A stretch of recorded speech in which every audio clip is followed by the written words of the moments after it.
ડીસામાં તાલુકા કોંગ્રેસ સમિતિની બેઠક યોજાઈ। સ્થાનિક સ્વરાજ્યની ચૂંટણીઓની સેન્સ પ્રક્રિયા હાથ ધરાઈ।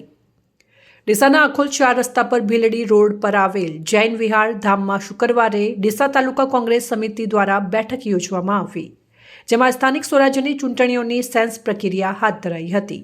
જેમાં ડીસા તાલુકા કોંગ્રેસ સમિતિના સભ્યો મોટી સંખ્યામાં ઉપસ્થિત રહી સ્થાનિક સ્વરાજ્યની ચૂંટણીઓને લઈને ચર્ચા વિચારણા કરી હતી।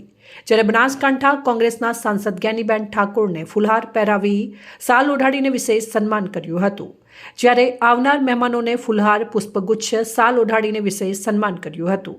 જ્યારે 30થી વધુ ભાજપના સભ્યો કોંગ્રેસ પાર્ટીમાં જોડાયા હતા, તેમનું પણ વિશેષ સન્માન કર્યું હતું।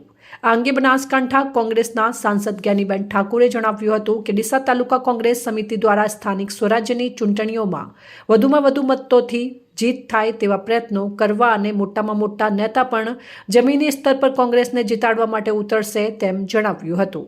જ્યારે વડગામ ધારાસભ્ય અને ગુજરાત કોંગ્રેસ કાર્યકારી પ્રમુખ જિગ્નેશભાઈ મેવાણીએ જણાવ્યું હતું કે કોઈપણ વ્યક્તિ સ્થાનિક સ્વરાજ્યની ચૂંટણીઓમાં ખોટું કરશે તો ચલાવી લેવામાં આવશે નહીં, તેવી રીતે ભાજપ પર આકરા પ્રહારો કર્યા હતા।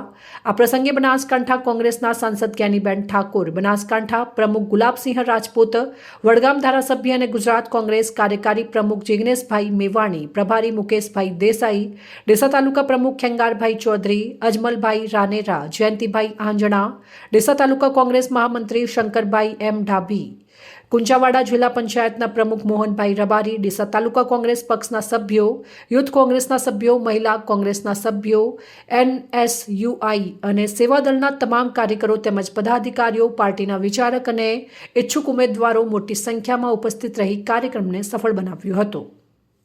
અહેવાલ અમૃતમાળી, સંબંધ ભારત ન્યૂઝ, ડીસા।